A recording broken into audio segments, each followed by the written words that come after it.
Yeah, I got one from Will earlier today. He couldn't make it to class, but he made this spiral shape out of the same method. Something new that I haven't done before. It was basically the same thing we had done in class on a 2D plane. It's just a really long rectangle.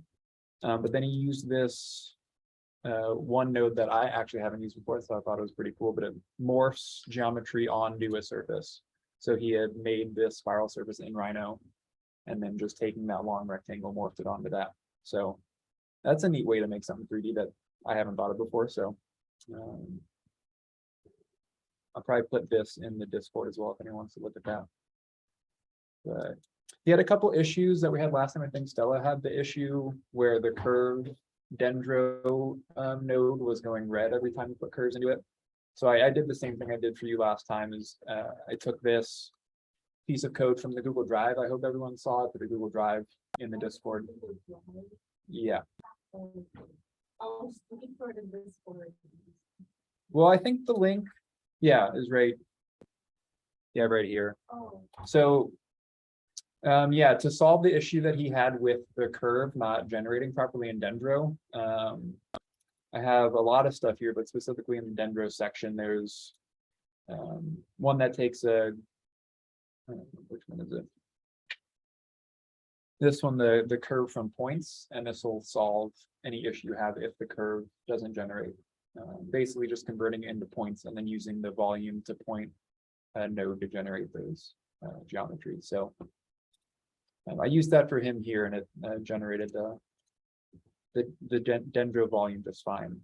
And then we were able to convert it back to a mesh to wrap up onto this surface.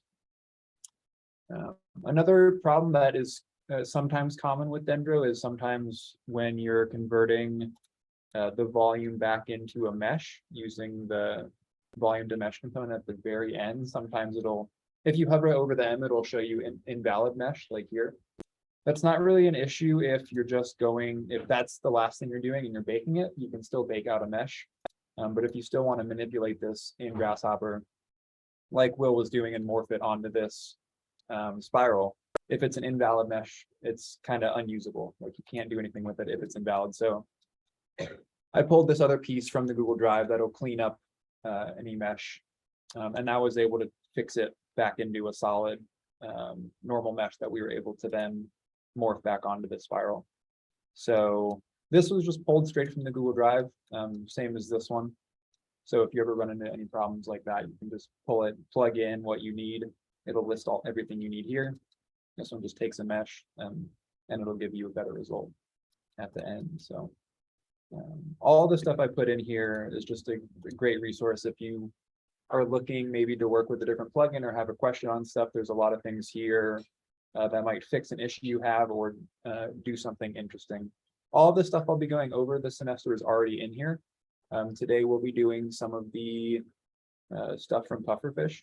So that's already in here if you want to take a look at it, but I'll also be talking about it today. And everything else that we'll do the rest of the semester is already in here as well. Did anyone else have any files they wanted to show that they tried out over the last week?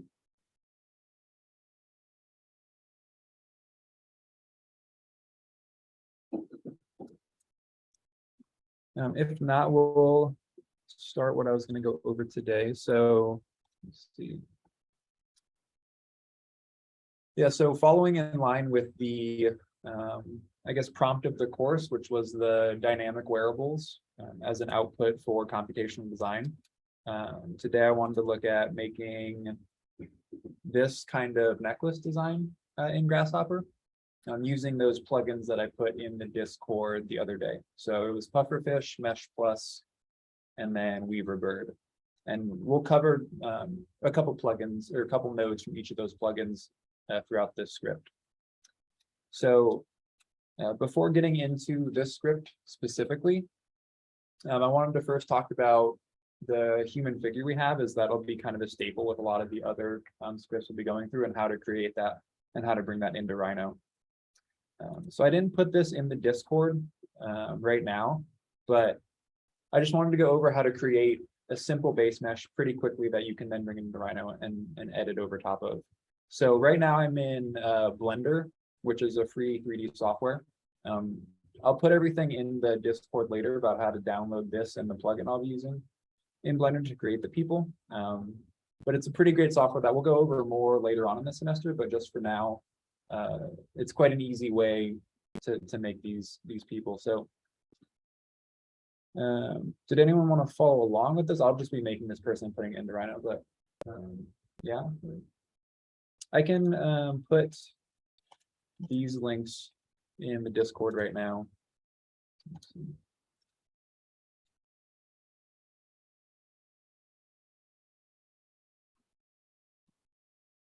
So these are just links for Blender, which is a 3D software, and then the plugin for Blender that we'll be using to make the human person itself.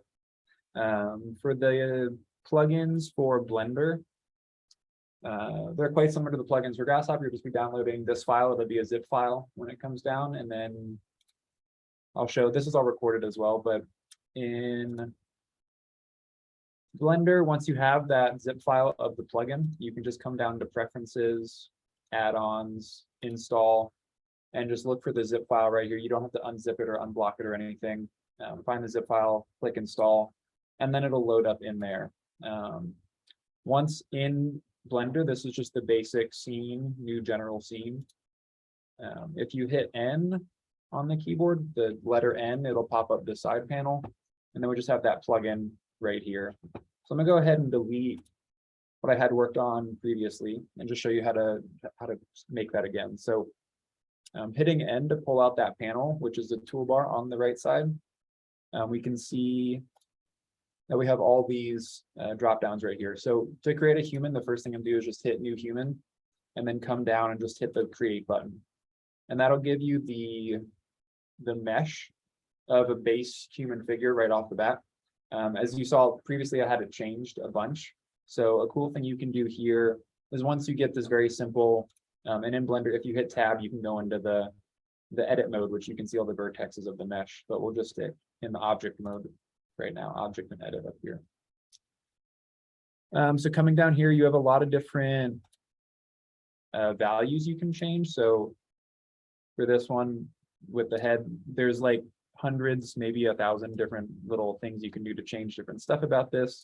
Change pretty much every like phenotype about the mesh you have here. So these are very specific ones for the head itself, but you see there's all these other ones for different parts. And where's the macro details? These are the big changes. So the ones I had changed earlier, just flipping these around. You know, we get a very different figure just from moving a couple different sliders. So you can edit these to your liking to create pretty much whatever base mesh you want for your inputs.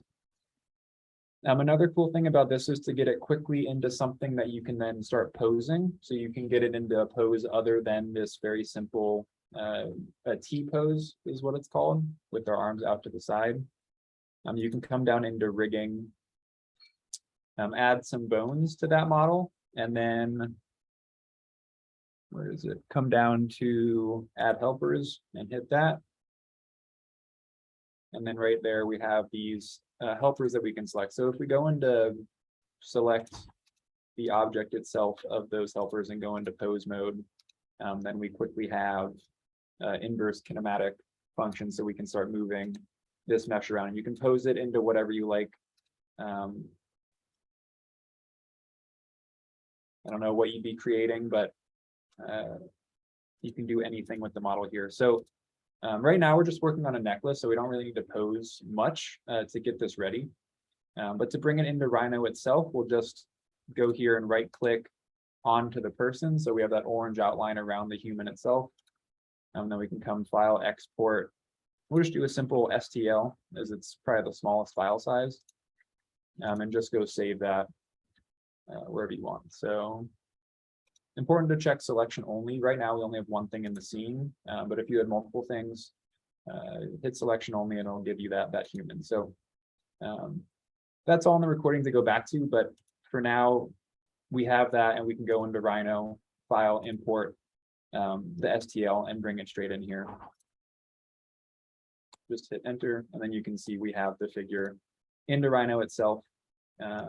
Right now we're in wireframe, but if we hit shaded, it'll look more like what we had in Blender. So if you're looking to get, base meshes of human figures to work around, that's a really straightforward and simple and fast method to do that.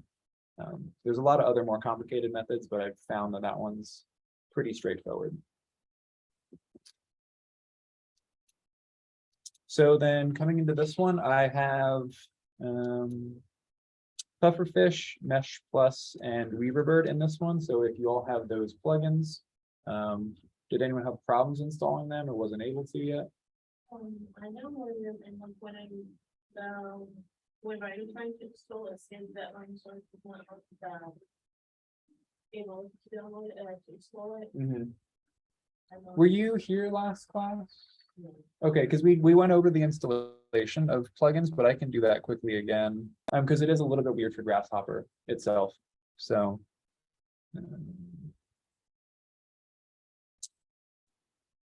You might need Mesh Plus because I don't know if they were, Mhm. because you didn't have like a specific folder that it looks like. okay, yeah, I'll look at it. So, Yeah, so we'll try that one. So yeah, I'll just pull up the Food for Rhino website right here. Where's Mesh Plus? And you have to be logged in to download files. But if you download it, you probably figured that out. We'll come here and just look for the most recent one in this list. So it looks like 2019 is the one we want. So we'll just come here and download. Once we have that, we can pull up the file explorer and look for the zip file we just got. So before unzipping this, really important thing is to come here into properties. Once you open up properties, you'll see this down here. It says it came from a different computer, may infect your computer. It's fine, it's not going to hurt. You just click unblock. You have to click unblock on the zip file, hit apply, hit OK. So that's it. Unblock, yep, hit apply, hit OK, should be good. And then you can go right click and unzip the file. Or extract all. Yeah, so once we hit that,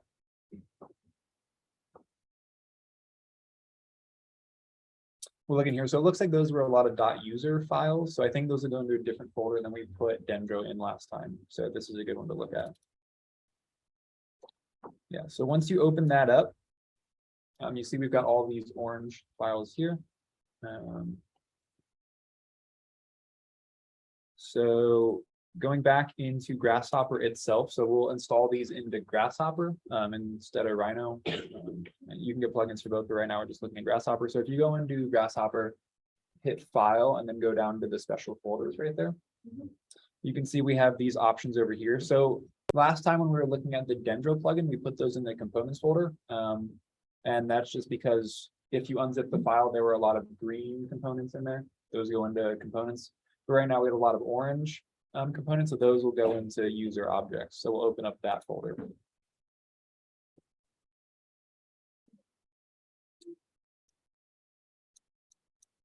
Yeah, so you'll see I already have a lot of stuff in mine. You'll probably, yeah, you'll probably have nothing in there, which is totally fine.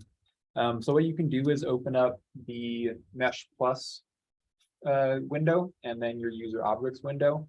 Just select everything in the Mesh Plus one and just drag them into the user objects folder.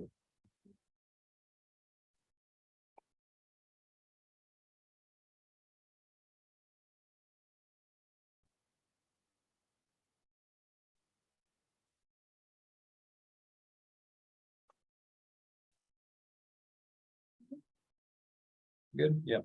Yeah, you can see I already have all of them in here. So if you dragged everything over, you can just go ahead and close out of both of those windows you had open. Don't need them anymore. And then back to Grasshopper, you're just going to want to, if you have anything open in Grasshopper, save it, but we want to shut down Grasshopper and Rhino and then just restart Rhino and Grasshopper.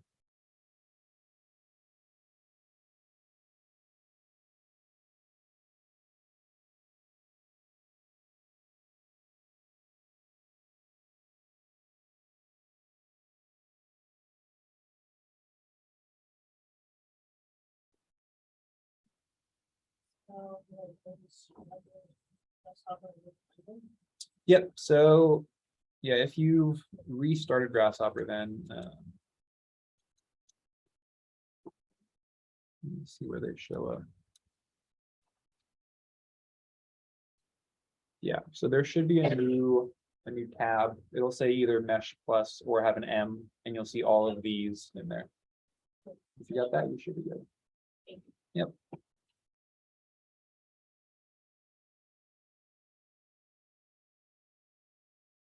We also went over a tip last time to find where a component was in the toolbar. If you hold Control Alt on your keyboard and then left click, you'll see a little eye pop up. If you left click on any component, it'll show you exactly where it is in Grasshopper. So Control Alt left click. So that works for every component except for any Mesh Plus component for some reason. If you left click on that, it'll tell you it's a script. So it must just be coded differently. This is the only plugin that doesn't actually find out where it is, which can be a little confusing if you have 100 different plugins like I do. But yeah, it should just be under this tab.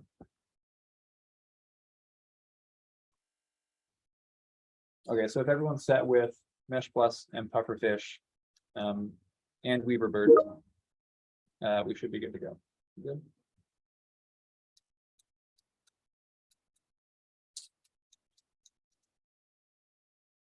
Okay, so for this one, if you have your human model in the scene, I should probably give you one so you can work with it. Let me just export what I'm using and put that in the Discord as well.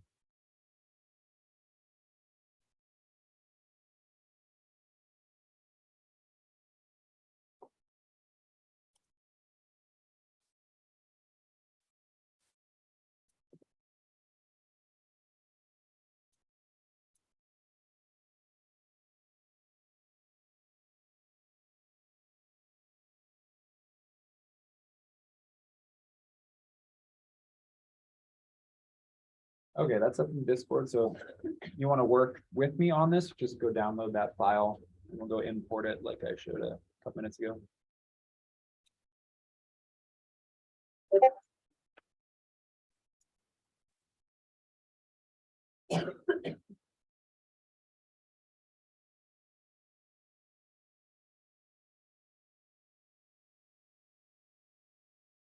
Yeah, and online, Aaron, I saw you were able to join again, so hopefully you can see the file I just put in there. Yeah, I can see it. Does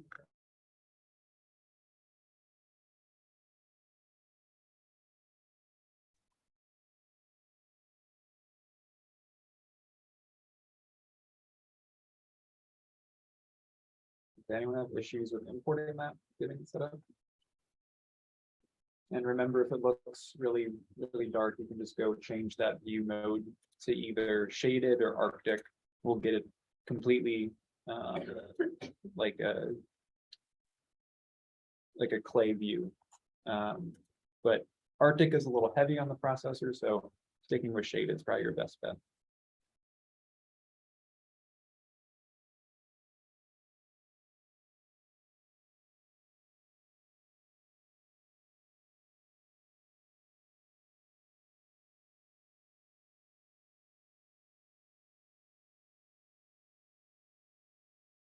Mine is opening in another program. Okay, yeah, so what did you click exactly in file? I just put download off the. Oh, okay. So I have like slides here for solutions and things. Mhm. Yeah, so that's the default, then it'll open in there. But yeah, for these, I don't know if you can open right from the file. But if you go into Rhino itself and then go to import, you can pull that in. Yeah. There's a lot of import options in Rhino. Insert, import, import from file. I know import is the one that works. So.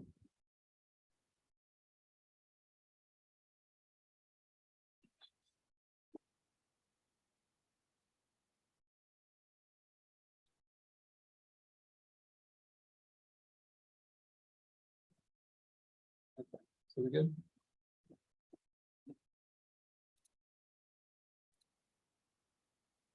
you said we have like a lot of orange items, like when we download. Installing the plugin, we have like the orange one, it goes to like component folder, but the other green one Right. goes to user folder. Yeah, so I'll show you. So this is the component folder. There's a lot of green, some purple, some white in here. I've only ever seen these and then the orange ones. And you can see at the end too, these are .gha. So they'll go in to the components folder. And then user object has the suffix of gh user. So you can tell that way as well which one it's going to. Yeah. So Aaron, are you just seeing a face? I see a full body. Okay. Yeah, that should be. I'm just. Okay, gotcha. But yeah, we had the full thing. Because sometimes if you're using the method I showed earlier in Blender, sometimes the head, the arms might be different meshes. In this one, I think I welded everything together, so it shouldn't come in differently. But yeah, that's something that I've seen before just to watch out for is if you import a mesh, it might be importing 5 different meshes that look like a person, but it's like different parts. We're not actually going to use the person in Grasshopper itself today. We're just modeling around it, using it as a base to model. Okay, so everyone looks like they're good. So we'll move along here. The first thing we're going to do to make this necklace. So basically, the main thing we're using here is Mesh Plus and Pufferfish to get the shape itself. Mesh Plus, as I can pull out here, has a lot of these different under volume. They're different pieces of geometry that tessellate well in boxes. So if you have like a line of boxes and put the mesh inside, they'll all connect very nicely. Let me pull one in here so we can see. I'm just gonna go ahead and in Rhino you can make different layers and hide whatever you have in Rhino. So I'm just gonna hide the person so we can see what's behind it. But if you in here go hit a new layer, select the mesh that you want to hide, go into the new layer you made, hit change to that layer. Then we can click the light bulb and it'll go away. I just don't want to see it right now.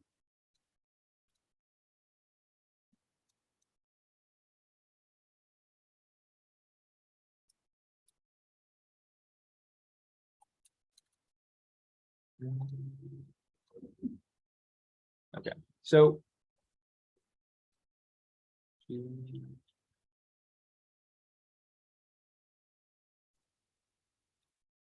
just change this color. Yeah, so we can see the Mesh Plus is giving us this volume. It's basically 2 X's as it kind of shows in that little icon right there. And what we can do using Pufferfish is stack these all together to create a nice looking pattern. That's a bright green. To create kind of like this repeating pattern along a surface or a direction. So what we're going to do basically today is create that section that we want this form to be inside of, and then using Mesh Plus, we can then populate that boundary with the geometry in there to create this nice tessellating pattern. So yeah, we'll go into this a bit later. First, we'll start with the script itself. So I'm going to bring that person back in, just hit that little light bulb right there. And then to start, so the first thing I'm going to do is create pretty much these lines around the necklace to kind of define the boundaries of the necklace that you want to create. So the first thing I'll do in Rhino, and I'm going to do these first steps in Rhino just because it's a lot quicker than trying to make these curves in Grasshopper.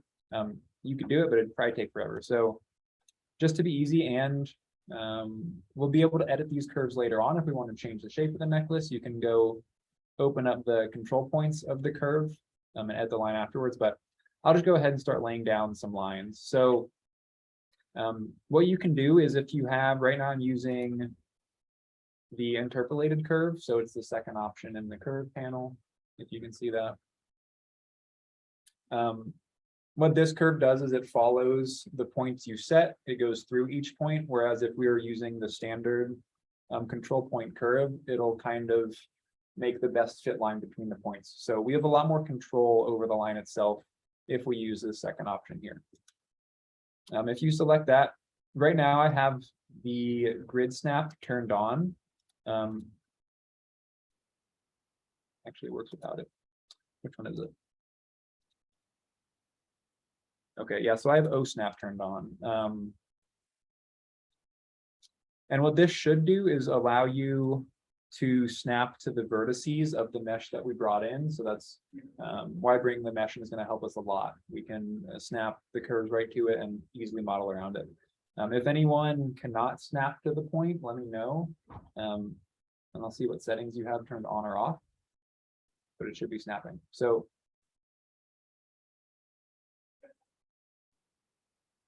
people have confused looks on their faces. I don't even know if mine is. It kind of is, but it's like a little bit off. Yeah, it's like not like that on the line. Yeah, so let's see. No, turning on the random things. So yeah, I always forget that's where they are. But yes, thank you. Yeah, so as you pointed out, these checkboxes up here can set exactly what it snaps to.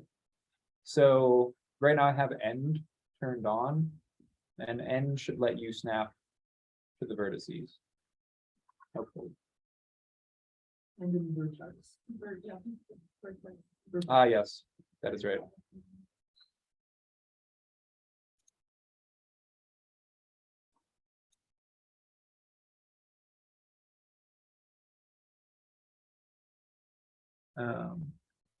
Yeah, I don't know. These are the settings I've always had on. So yeah, seems to work. I don't, what are these other ones? Center object, intersection, perpendicular. So I mean, yeah, just read through, and if it fits what you want to do, turn it on or off. But yeah, as you all said, vertex and end are the important ones for this tutorial specifically. Okay, so if that's working for everyone, hopefully. What I'm just going to do now is, and you can do whatever you want, I'm just going to go through and start hitting vertices and going around and just kind of defining the outline of the necklace that I want to make.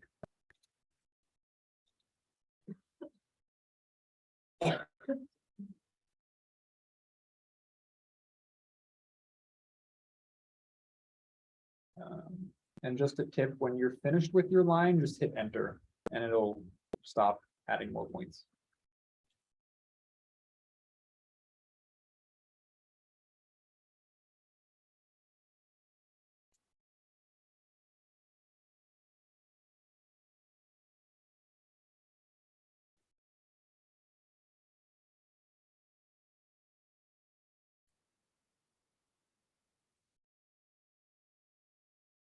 You may have to close there or get that. I don't think it'll matter, but I don't want to tell you that, and then we get like halfway through and it's not working because you closed it. So right now I'm just going to leave it open. Yeah. I do have another, depending how much time we have today, because this script isn't huge. It's pretty short. I have a second one that is a closed loop, so we can look into that one too.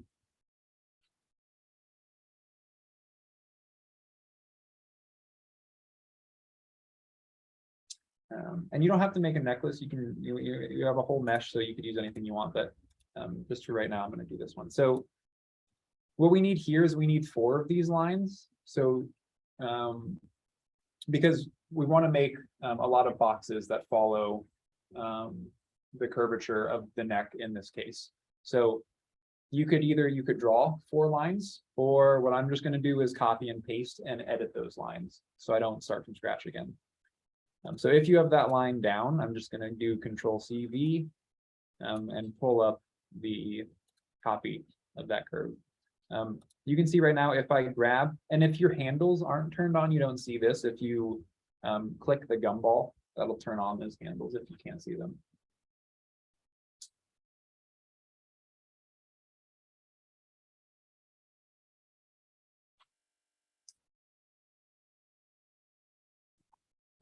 And you can also notice as I'm moving this, it's kind of snapping every increment or so as I move it, so it's not that exact of a movement. If I come down and turn off grid snap, then you can see it's a much more fluid movement of this. So if that's happening, you can just disable or enable grid snap. Right now, I'm going to keep grid snap turned off, so I can move around more freely. If you select the curve, hopefully you're seeing these control points coming up around it. If you're not in Rhino, you can toggle on show control points, which is this little icon with two curves and the points on it. But if you have those curves, then you can go in and start pulling them around to be whatever shape you want.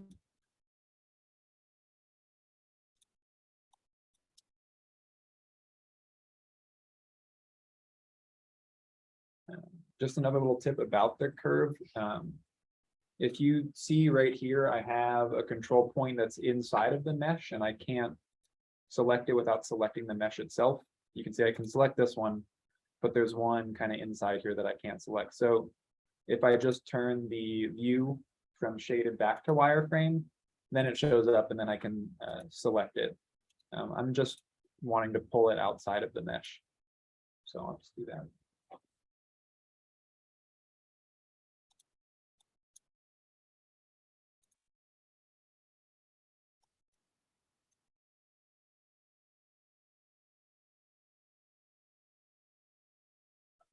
Okay. I have two curves. I'm just going to keep copy and pasting until I have four that I like. And remember, we're kind of doing the four edges of like a volume that goes around the neck. So we're going to want to do those four edges in like a cube shaped format. So I did one around the neck itself. The second one I copied and kind of pulled it out more. I'm just going to copy and paste this one again, move it down a little bit, kind of maybe leave this out. So now we have those kind of three edges of a box. And then for the fourth one, we just have to complete it. So I think for the last one, I'm just gonna duplicate the original curve to get that fourth curve.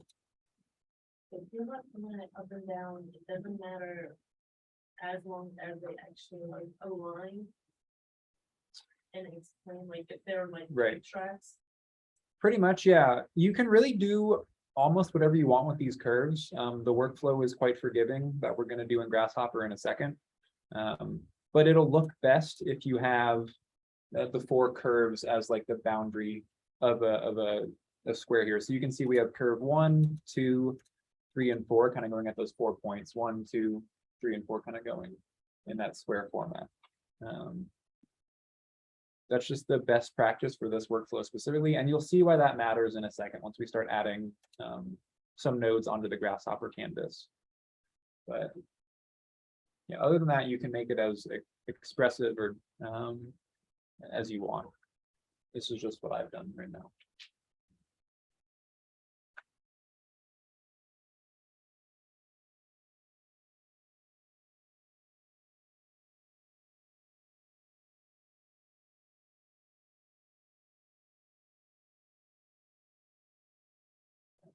Just let me know when most everyone has their curves down.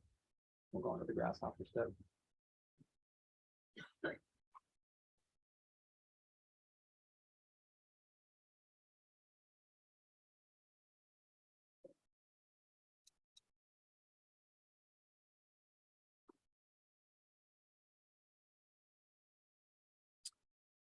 Aaron and Chandler, how you doing?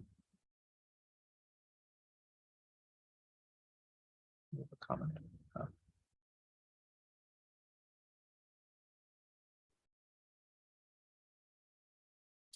Sounds good. Okay, so yeah, if you have those curves down in Grasshopper, the next step is to put those curves into Grasshopper, which should be quite familiar at this point. We'll just bring in the curve component into the canvas. And since we have 4 curves, I'm just going to duplicate that 3 more times and get 4 of those components.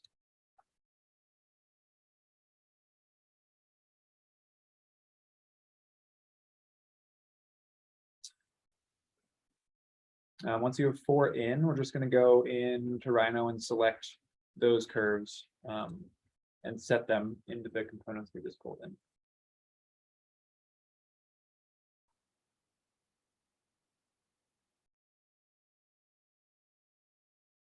Yeah, so if you select it in Rhino, go back into Grasshopper, right click on the component, scroll down and hit set one curve.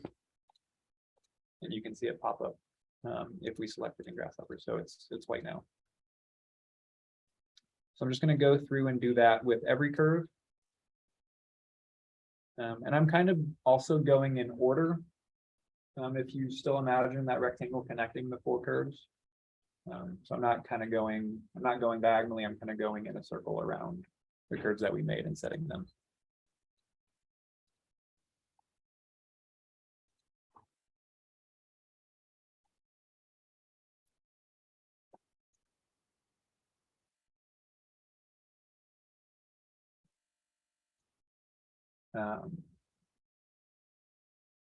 Let's go clicking, so I'll wait.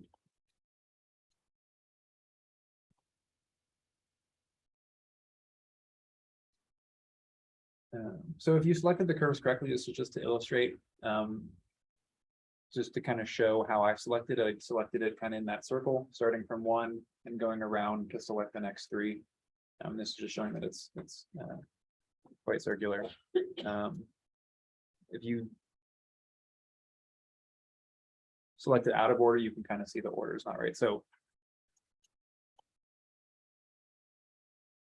hopefully that is being explained correctly, but I just selected it around, so I have a nice 1, 2, 3, 4 going in a circle.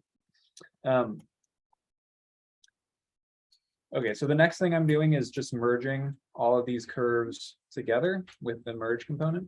So we have them all kind of combined together right here.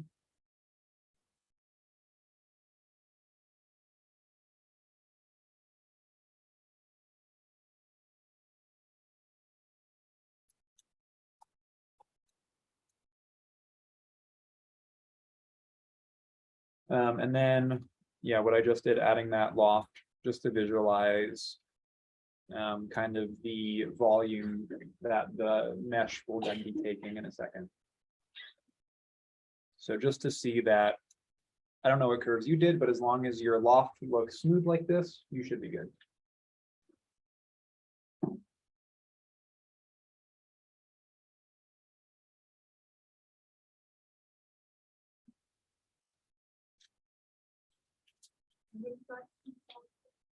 Which one? That one. Loft? Yeah. Oh, yeah. Let me turn on. Okay. So now it should say everything. Yep. Yep.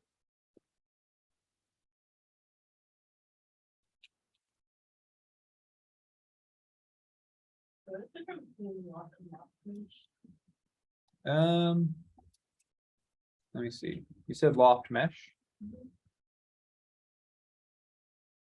Is it this one? Yep.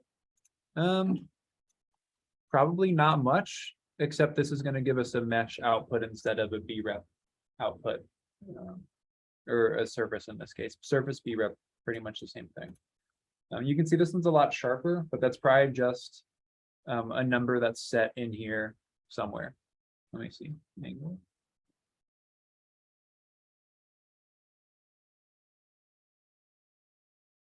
Yeah. Not sure, but you can probably go change all these values to change the shape, but we're not actually using the loft in the sense that it's going to be plugged in something else. It's just to visualize that it looks smooth going around.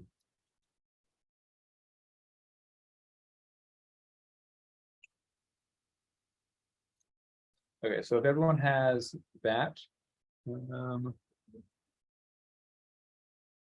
a lot of these things. Let me see. Okay.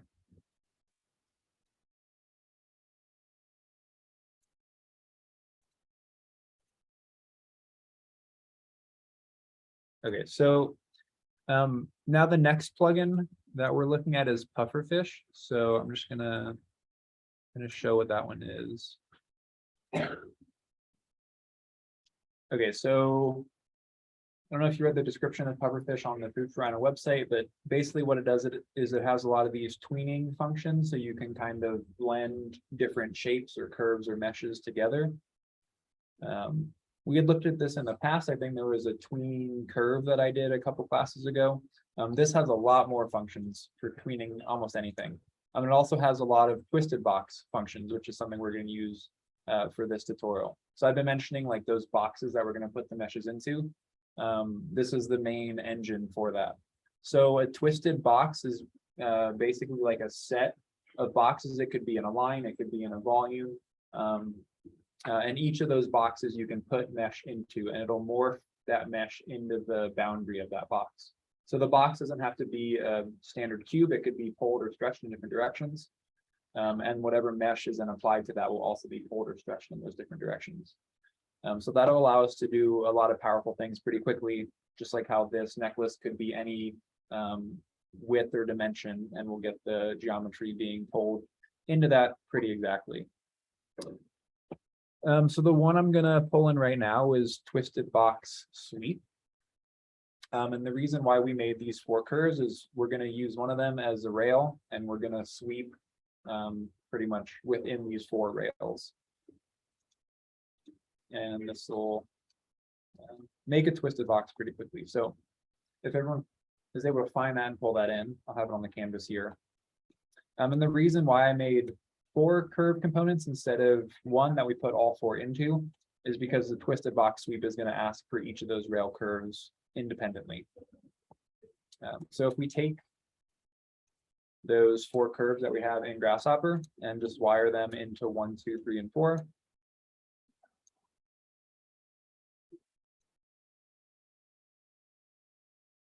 You should see that in Rhino, it's giving you that twisted box visual within the curves that you set. So there should be kind of these, pulled cubes kind of going around whatever part of the body you put curves on.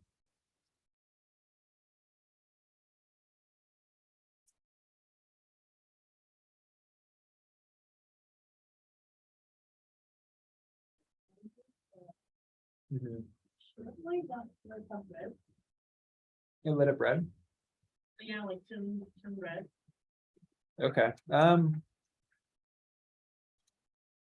Well, I guess first thing, are you able to find that you double click on the canvas and type in twisted box sweep? Yeah, I typed it and I can't find it. I know it's down there in something. Do you see it in the toolbar up top? Well, Okay. I'm pretty sure I did it down there. Yeah, I mean, check your components folder and see if it's inside in here. See, I have it right there. Maybe it's not unblocked and that's why it's not showing.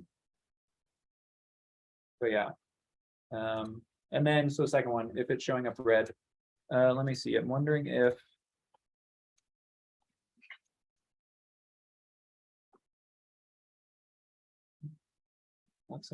green.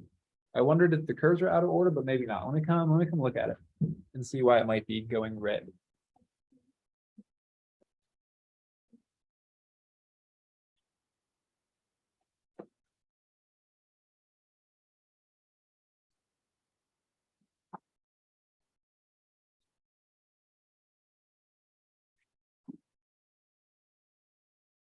So yeah, it looks like you have the twisted box component. For this one, we're looking for the twisted box sweep. Yeah, so I'm just like, yeah, should have sweep on here. No. Yeah.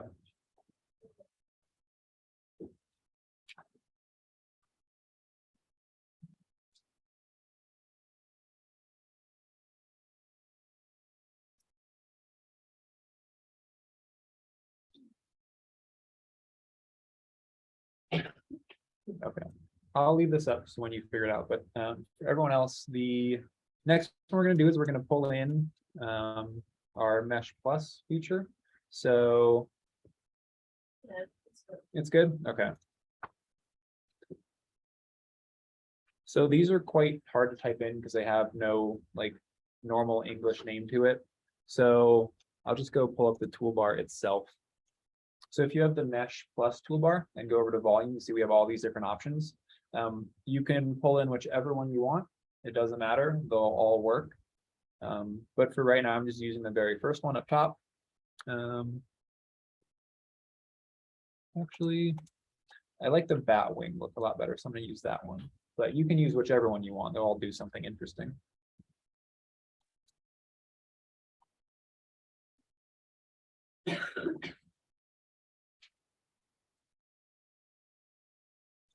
Okay, so to set this, right now it's in the very center of the canvas, so it's covered by my mesh. I don't know if it's covered by yours, but to set it up, basically, the first thing I'm going to want to do is bring in just a base rectangle. And this is going to go into G0, just the dimensions for this piece of mesh.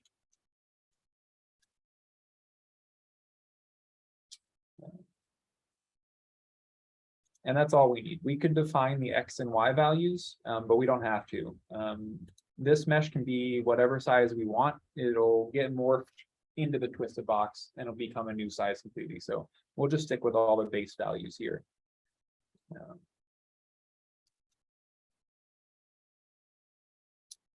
Okay, so if you have this up in your scene, yeah, I said this is a small one. This is a small script, but it does cool stuff. The next thing we're going to want to do is get out the morph to twisted box component. You start typing in morph, it should come up.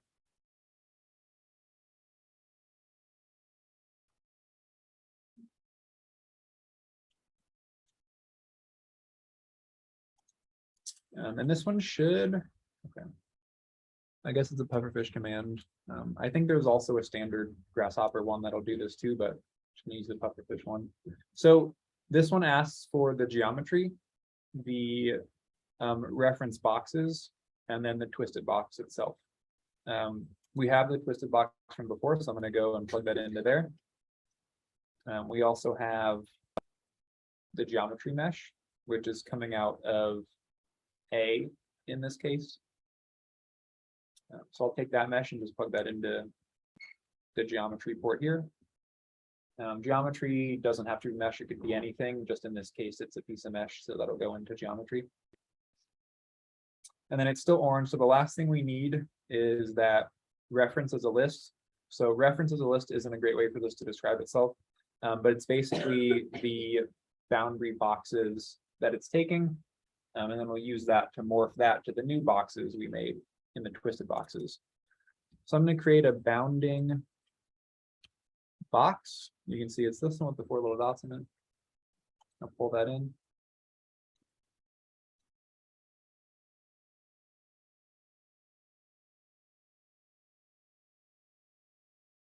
And we're just going to take the mesh from the whatever mesh component you have in here, take that and plug that into C, which is the content. Could be anything again. You can see now that's giving us a box that goes exactly around whatever mesh you have here, kind of defining the boundaries of that. And then if we plug that into the boundary box list that it needs, you can see it should now be morphing all of this geometry into the twisted box that we created within those curves. Yeah. What is that? This one? Yeah, so that's the Mesh Plus component. So if you have the Mesh Plus tab up top that we installed earlier.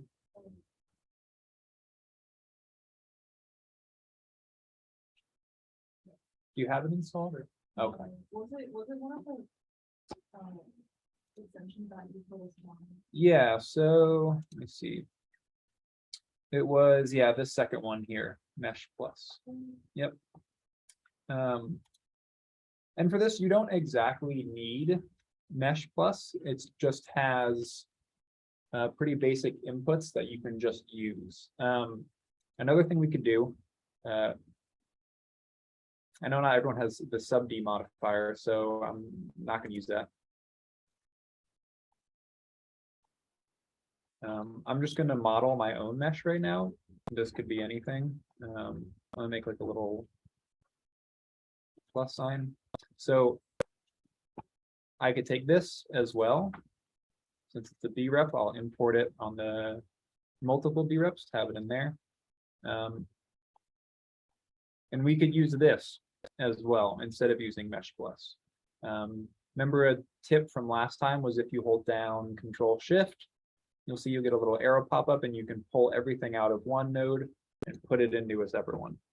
That's pretty nice. And you can see now that that is being morphed into here. It's not as interesting as the bat wing because this shape is a lot more complex, but it also works. So one thing you could do instead of using these presets is to model your own complex mesh and use that in the same way by just putting it into the bounding box and the twisted box to get a different result. So yeah, if you don't have the bat wing, maybe you have something else pulled out, you can change that and it'll change your result. So this will pretty easy to change the look on this. And if we have this set up and we have the curves, we can go back and edit these curves and it'll change the shape. So if I go back and pull this, it'll pull what that mesh looks like in there. Maybe we want to fit it more to whatever base mesh we have in the scene. I'll just set it like that. So you see, we still have edit capabilities over this whole process the entire time. So was that able to work? So I did my mesh download. Mhm. I put it in Weaverbird object folder without the. Yep. Mhm. I don't know what's the change. So did you restart Rhino? Oh, right. Yeah. Yeah, Grasshopper and Rhino. Yeah, if you exit out of Grasshopper, it never actually closes it until you close Rhino itself. We downloaded Pufferfish. Yep. And I restarted Rhino, but it's still not showing up. The Pufferfish at all? Yeah. Okay. And it was unblocked once you downloaded it? I didn't have to put unblock, it just like kind of went into my file. Mhm. It's like different. Yeah, let me look at it.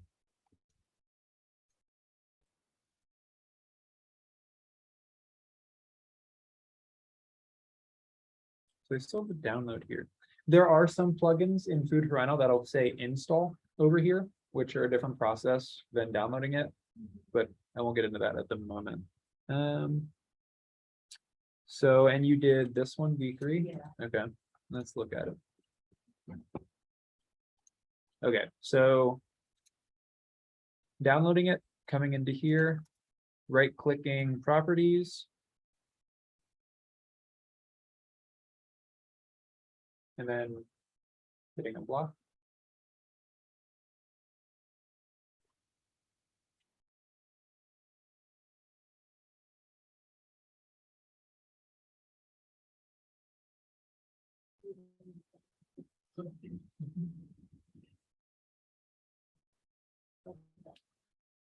Yep. Yeah, right click on the zip file and unblock should come up. Just check unblock. I don't have to unblock. Okay, go back out and maybe click on it again in the downloads, and then sometimes you have to actually like left click on it.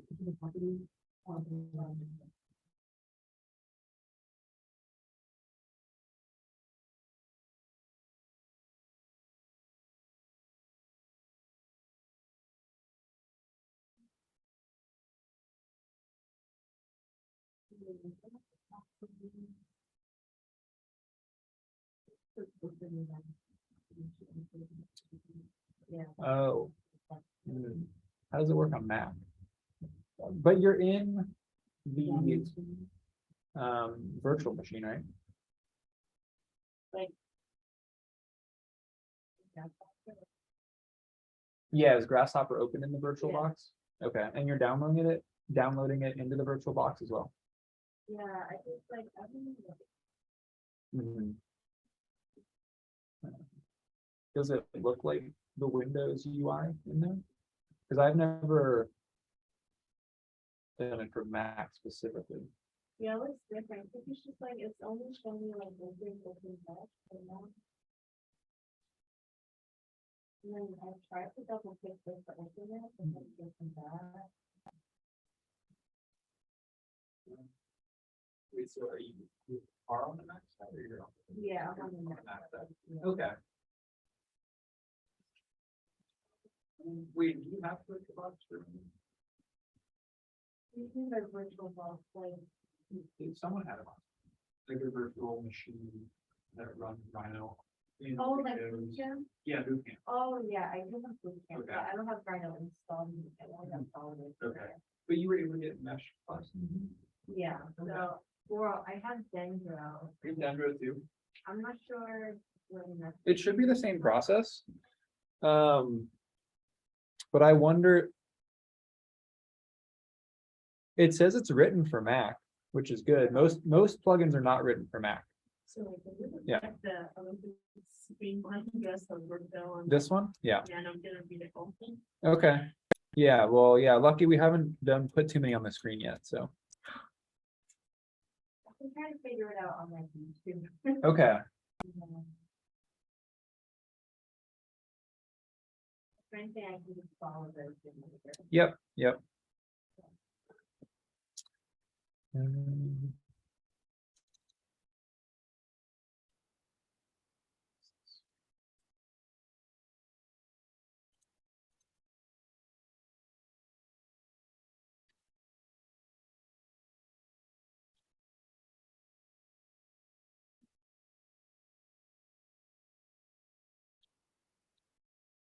Yeah, because I don't know if there's any twisted box in like standard Grasshopper.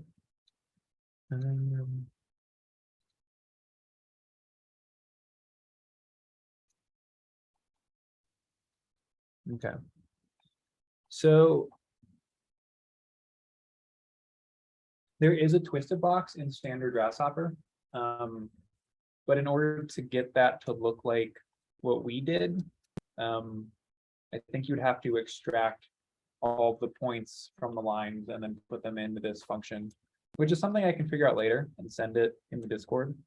I think it's interesting. But yeah, having Pufferfish just makes it a lot easier. The guy that wrote this just made a bunch of like helpful hacks for Grasshoppers. So you don't have to do it the complicated way. Okay. Yep. Well, yeah, I'm just. Oh, yeah, all good. Okay, I think I'm getting it all. Okay. Yeah. Well, yeah, good thing is, this script only has two more components I'm putting into it to finish it out, which is quite easy. So the next thing I'm doing is joining all of these meshes together. Mesh join.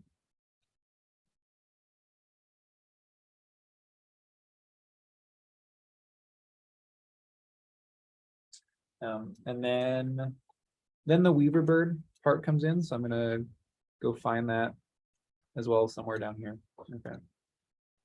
Yeah. So Weaverbird has a couple nice things. One of them is this join meshes and weld. So if you have a lot of meshes that are not exactly one object, you can weld them together like that. And it also has these nice smoothing algorithms for ways to smooth different meshes. Right now, we're just going to use the Catmull-Clark subdivision, which I think all of these are just mathematical names for the person that discovered this like subdivision method. So we're just going to use this red one.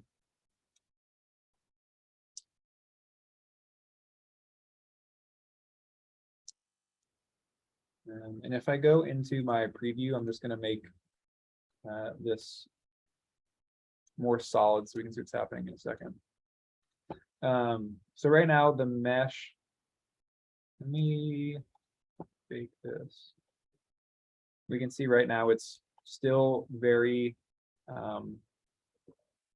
rigid, very pointy, very tessellated, very few polygons in here. So what the Weaverbird plugin is going to do is just smooth that out and make it look a lot nicer. So we'll go from this very pointy thing, putting it into Weaverbird, and then you can see it smooths it out a lot more.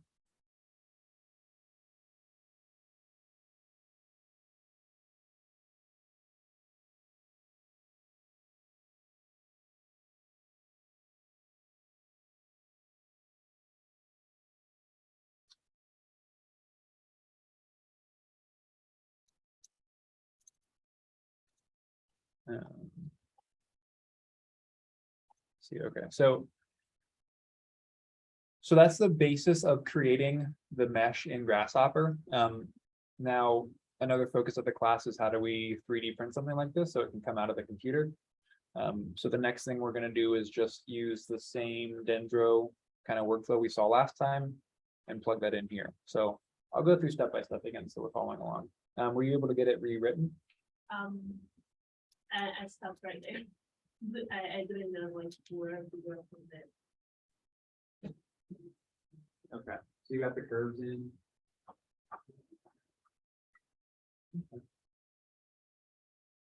It just doesn't-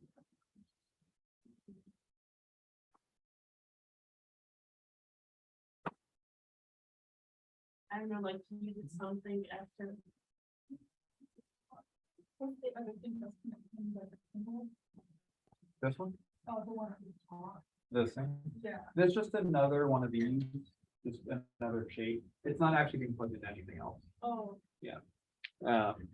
But I guess you could see if I change this to that one up there, then the necklace shape itself is going to be different. Like just a different pattern to plug in. mine also looks different. Mine has actual box. Like it's just a one solid kind of Oh. boxy shape. Yeah, like my necklace is connected to a box and there's a grid. And then Oh, so if you highlight everything except for the Weaverbird, the last thing, so just highlight everything else. And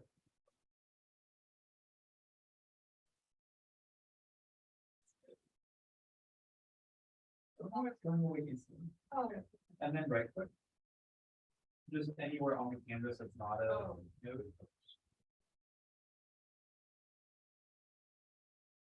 And then just preview it all. There you go. Yeah. So yeah, right now what I have turned on is that little button. So if you press that, then it'll only show what you select. So if you deselect everything in Grasshopper, then you only select the very last, and it'll only show that. So right now I have that turned on, so I'm not worrying about that issue. Yep.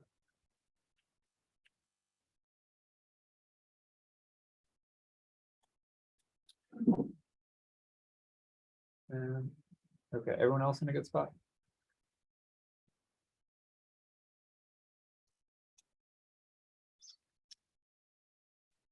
I think this one is also in that Google Drive. If you just want to download yeah. the solution and just pull it up and work from it there.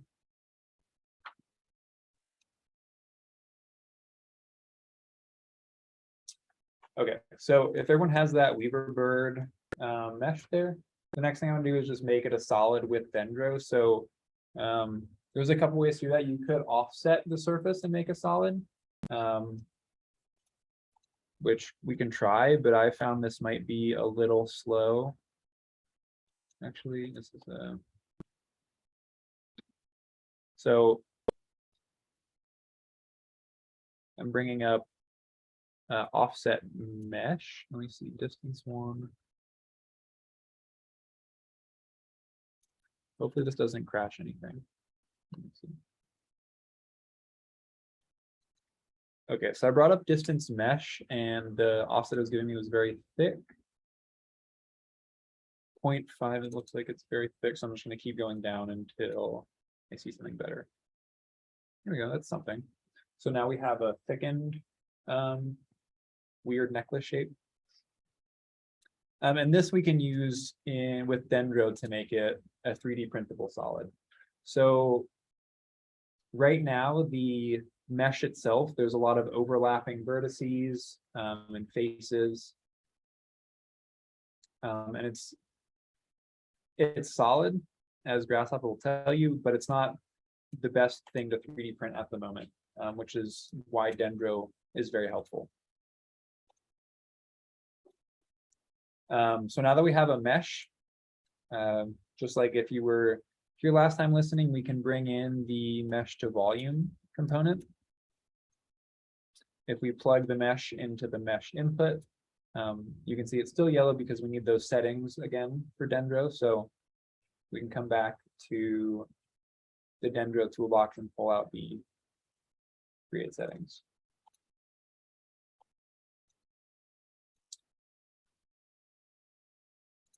So with these settings, as I said last time, we're going to want to start at a really high number so as not to crash your computer when we plug everything together. So I'm going to make a slider that goes from a small number like 0.01 to a big number like 10. And we're just going to set it at 10 to begin with. Plugging 10 into the voxel size, this is going to make the voxels very big, but the mesh is not going to look good at all, but it's not going to crash our computer. So that's a good place to start. If we plug those settings in to the mesh to volume, then that'll make it green and we're good to go. Right now, we're seeing no difference between the mesh and the volume. We're not going to see any difference until we actually convert this kind of back to a mesh. So before converting it back to a mesh, I just want to smooth everything together to make it look a little bit cleaner instead of this very faceted surface. So I'm pulling that smooth volume out of Dendro, putting that on the canvas. And we're just going to plug in the volume to the volume.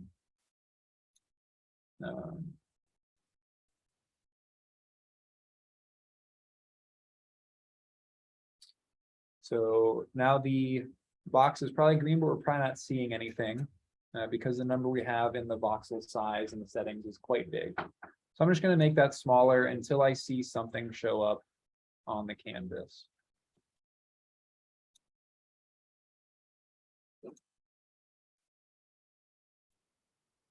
Okay, I'm starting to get something. So now that I'm so low, I'm going to just want to change this range so it's a little bit easier to keep moving the slider. So instead of 10, I'm just going to put 1 here, and that'll reset kind of where my handle is so I can control this a little bit better. We're just going to keep moving down until we see something that looks like what we had before. So we're getting quite small again, so I'm going to reset these values. Try add another 0 here so we can get a lot smaller. Make this 0.1. Okay, so we're just honing in on the best value now. This might be different for you, depending on what Rhino you're using and what sizes you have set.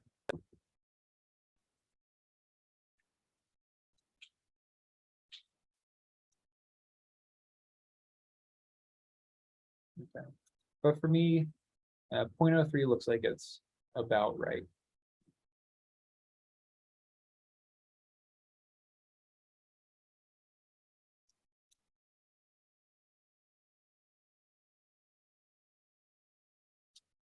So we can keep going on the smoothing here. Right now, the iterations is set to 1.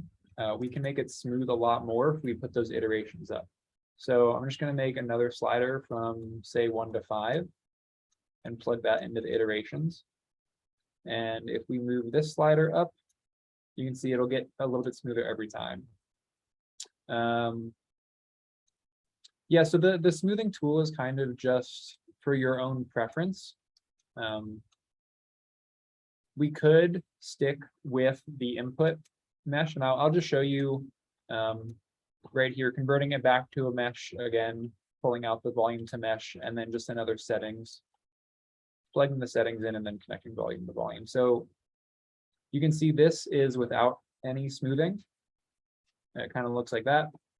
You can see it's a little bit jagged on these edges, but if we were to smooth it beforehand and then plug it in, you can see that output is just a little bit smoother. So going back again, just from the input that we had versus smoothing it, kind of just rounding everything out and making everything a little bit more homogeneous as a volume. So yeah, Aaron, to your question, it's kind of just up to you how much you want to smooth and if you want to smooth at all.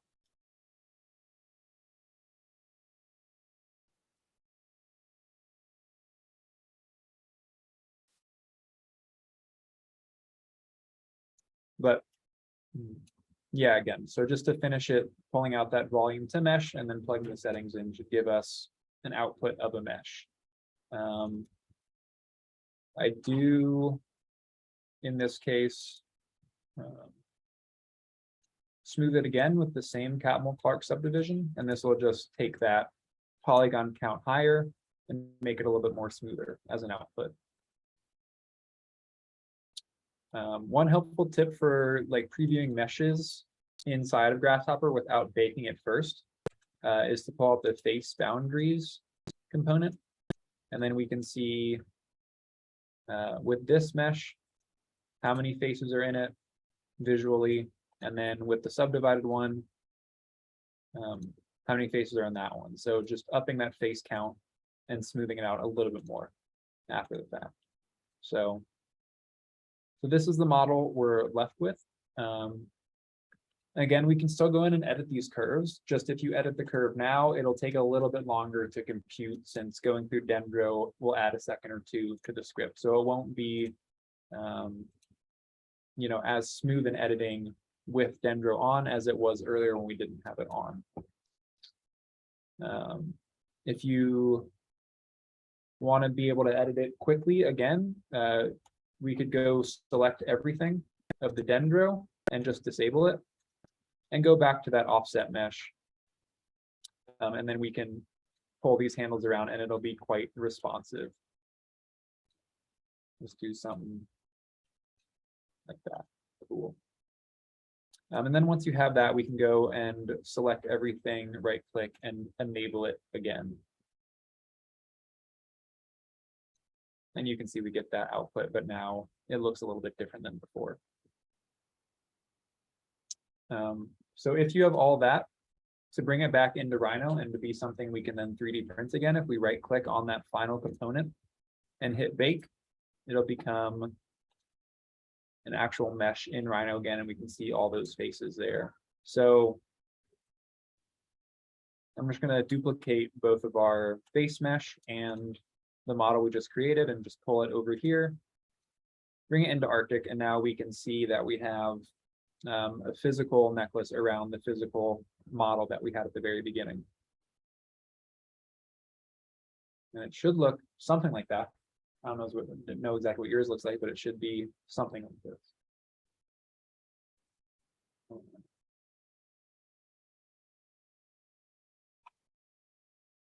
Anyone have any questions on this, or how's it going for everyone?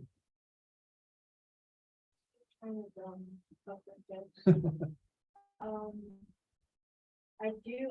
I got the inside component. Yeah. But I would do that like.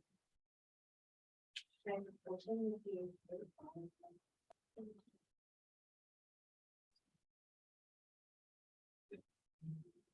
Yeah, that would just be grabbed into the components folder. Of the Okay. Grasshopper. Okay, so I did that. Yeah. Um, And then it's like a seven to five inch version. Right. Yep, double click. for the components. And is all that in? Oh, wait, no, can I put it in the partition? Yeah, so the zip and the nodes don't have to be in there. Okay. Yeah, that's the zip, which is the file. Okay, Yeah, so we take the zip out. Oh, so this is just, so okay, this says Pufferfish component. this subject point, yes. Oh, yeah. Did you access this from Grasshopper itself, like doing the No. file? Oh, yeah, I did. Separate? Yeah. Okay. And then I have like a separate file folder and these two were just in here, and then I just joined them. Okay. Yeah, so that GHA would have to go into the components folder, and then everything in that folder up top. Those are all user components, so those would go into the Grasshopper user folder. So it's two separate folders Okay. within Grasshopper. So I'm not sure how it looks like in the file structure. Yeah, I But- tried looking it up on YouTube. Yeah, so in Grasshopper itself, do you have the file special folders, this Yeah. thing? So let me go through that. Yeah, because you could open those immediately that way. Yep, so the GHA file would go here. Everything else that's a GH user would go into the user object folder. Okay. Yep.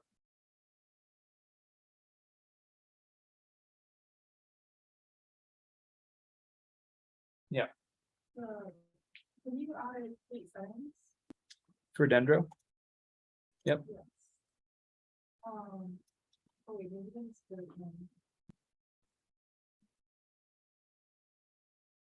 I'm gonna look at. what's the price? Oh, the- Slide it a little bit. Slides. Really? So if you, right, so it's really, really high. You're at 9.3. I'm at like 0.0. I'm at 0.03. To get it to show up. So never put it at 0 because it'll crash. You could go edit the slider and just not allow it to go to 0. So you can either go to edit or values, whichever one. Okay, so it can never go to 0.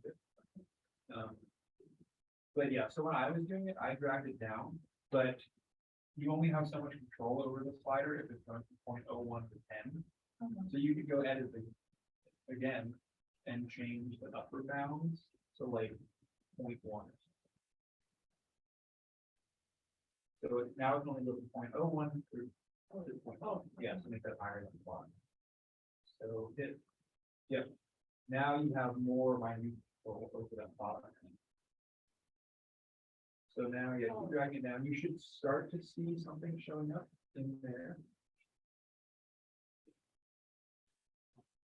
But if you have multiple things viewing at the same time, then it's gonna be a little more difficult to see what change.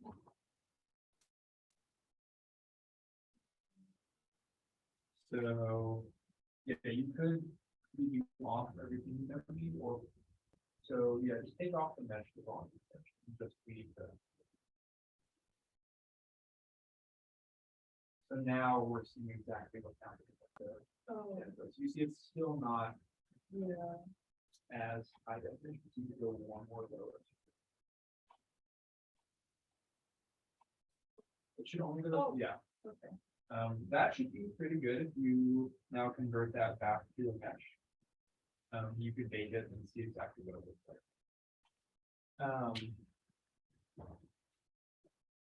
Yeah, let me show in. Mine too, if you want to kind of view it while you're still in Grasshopper as a solid without actually baking it. If you come up into the orange, like the half orange circle, pull that up. Right now, I want to only see it solid if I select the object in Grasshopper. So I'm just moving this transparency slider all the way to 255. And that'll make anything I select in Grasshopper completely solid, which might make it a little bit easier to visualize what you're doing instead of having it transparent where you can see everything. So that's just another way to see. Yeah.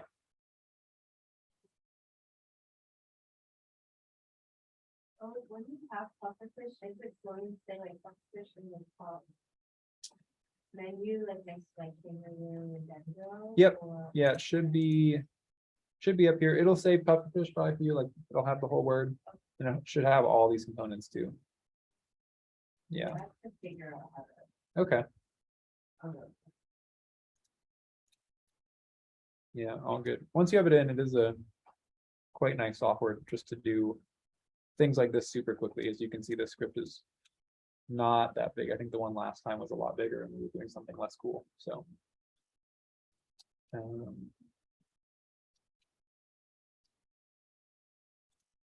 yeah, so if you baked it into a solid mesh and have that, if you created some of this class and want to export it as an STL and put that file in the Discord, I could compile them all together. We could have like a render of everyone's work that we did today in class. Or if you work on anything over the week using this method and have an export, if you just want to drop it in there, you could put together a bigger photo of all the work compiled today. I've seen some cool stuff. So what does this one look like? We're using to render. Okay, inside of Rhino itself. Okay. Cool.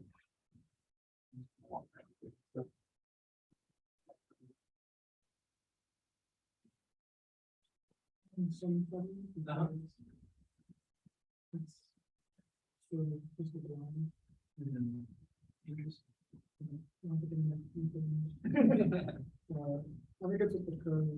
Yeah, curves maybe, and then the Dendro settings, maybe take a little bit lower, you won't get as much blockiness to it. Yeah, yeah. That was maybe like a 0.02 or something. It might show up a little bit.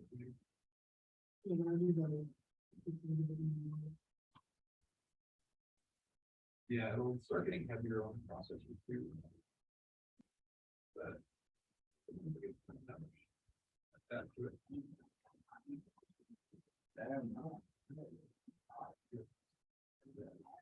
Yeah, so try something with the input curves, just make sure you have them in that circular order. So it doesn't get messed up like that. Something else you can do, if you like that output, you could turn the actual base mesh of the human into a Dendro volume.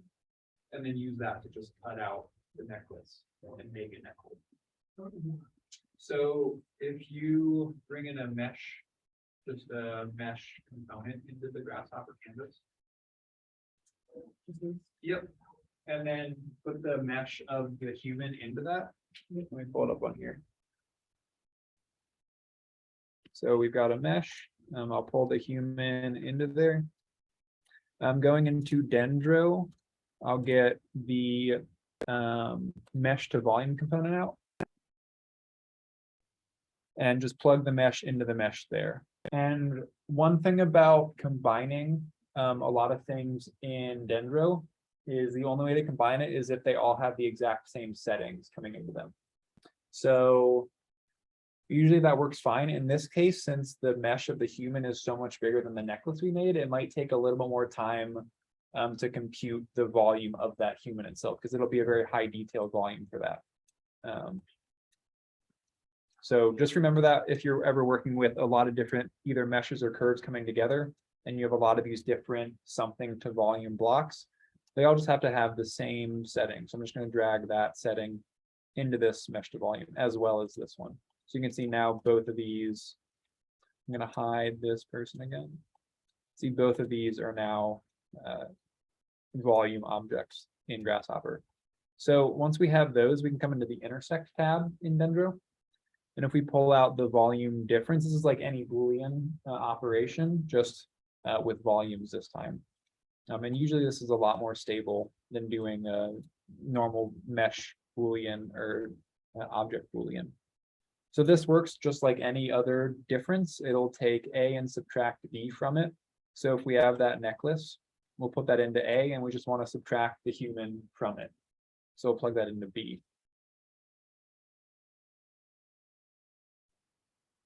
We'll give it a second, and now if we look at what it was, before and what it is now, yours will probably look a little bit different because you had actual mesh inside the neck area. It should just cut that completely out. And then instead of having the original mesh plugged into the smooth, we'll just then take this difference and plug that into the smooth. And then that should recompute, and then you should have a smooth mesh with a, large enough neck hole for someone to actually wear. Yep. And the smooth setting too, doing a workflow like this would also help with any hard edges left from cutting the human out of the necklace itself. The smooth will kind of round off all of those hard edges. Might make it a little more comfortable physically if this was a physical object. And also look a lot nicer if you're rendering. You won't have any hard edges to contend with bouncing light off of. So.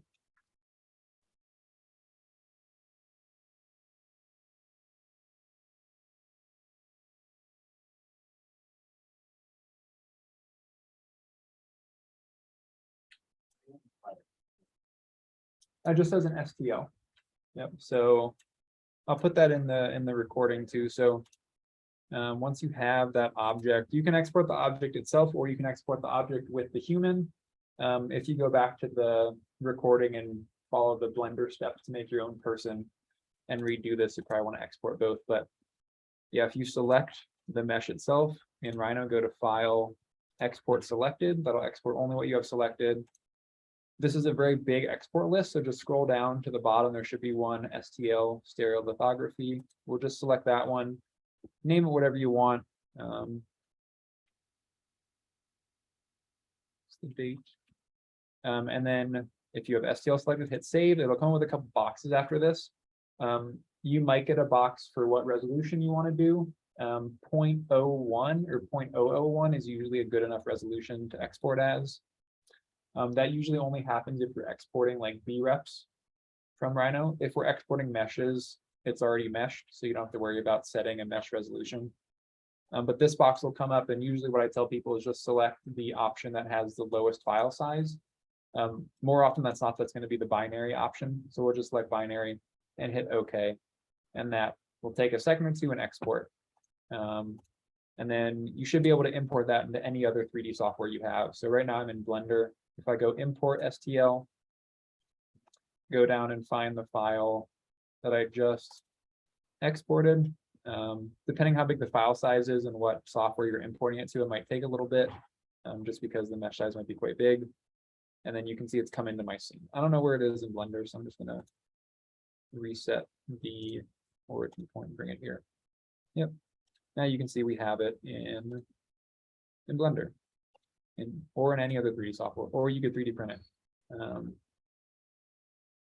For 3D printing, we'll get into that later in the semester, but one thing I'll mention is when you want to 3D print, you want the model to be watertight, so you don't want any intersecting faces or loose vertices or loose edges. And what Dendro does is it combines everything in your scene into one, usually watertight mesh. And that's really good for 3D printing. So this was something we could print. If you've ever 3D printed before, you know that you usually need a very flat surface to be on the bed of the 3D printer. So this model would most likely be cut into two pieces with a flat edge in between and then printed separately and glued back together. But it would definitely print pretty nicely. And if that's something too someone wants to do, the AMP lab is available to 3D print anything. So if you have a model that you export from Rhino and you want to 3D print a little model of that for next class, just send me that and let me know. We can have that ready for next time to bring in and show around. So that is a possibility as well. With the script too, I'll probably just leave it at this one script and show a couple other examples, but not go through them. So what you can play with now is you can play with, those input curves. As I said, you could put in different meshes into the morph component. They can be meshes from Mesh Plus, which are just presets, or you can make whatever else you want to throw into here. So I'll show one example from that. There's a lot of things here.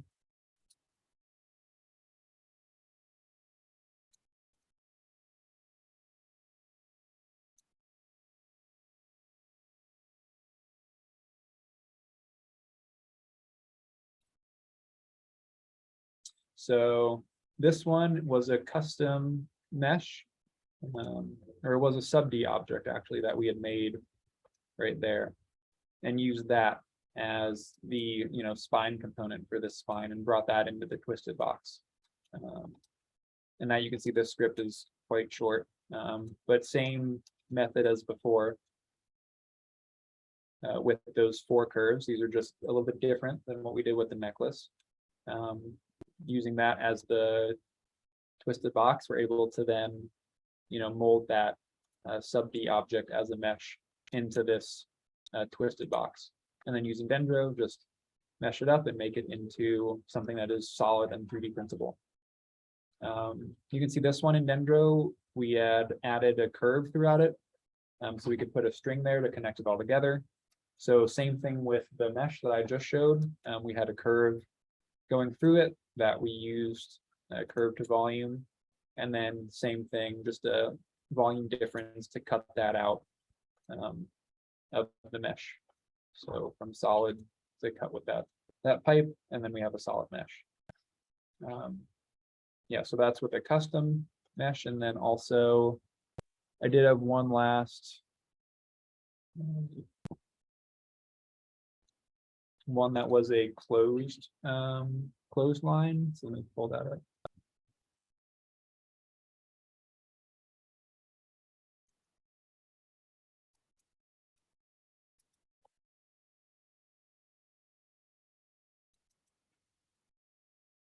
Yeah, so this one was a completely closed line, so there's no opening at the back like we had with the necklace. And this color is quite awful. So you can see this is a full completed torus. And as well on this one, the twisted box, it doesn't have to be consistent as you go around whatever curve you're setting. With this one, this allowed us to edit the U and V parameters. So we kind of explored those with surfaces a couple classes ago. You can do that with twisted boxes as well. And you can see here that it's kind of editing how large each box or section of boxes is. We have big boxes over here and very small ones over here.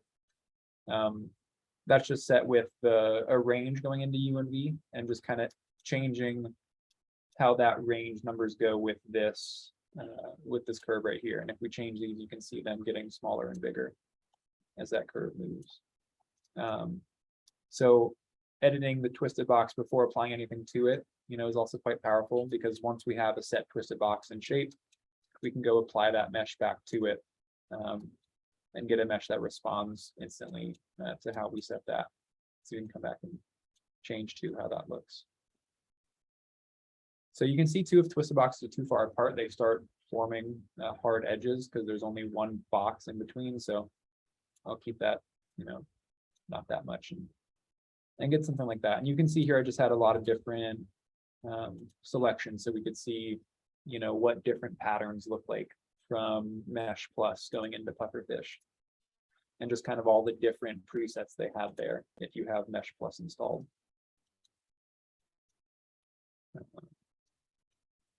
Yeah, so this was only, I think, 9 different options, but there's that whole list of them, and then you can create custom ones if you want as well. So a lot is possible in there. And all the scripts I just showed are also in that Google Drive if you want to look at them, play around with them as well, and maybe implement some of this into your own work. But forget that, yeah, that's all I wanted to cover today. I'll just remind you again, if you have necklaces or something that you made today or this week, just send them over. We'll look at them again next class. I didn't have any homework other than sending whatever you did today or the rest of the week in Discord. So yeah, thanks everyone. Hope you learned something. And on Zoom too, I'm going to stop the recording unless anyone had questions.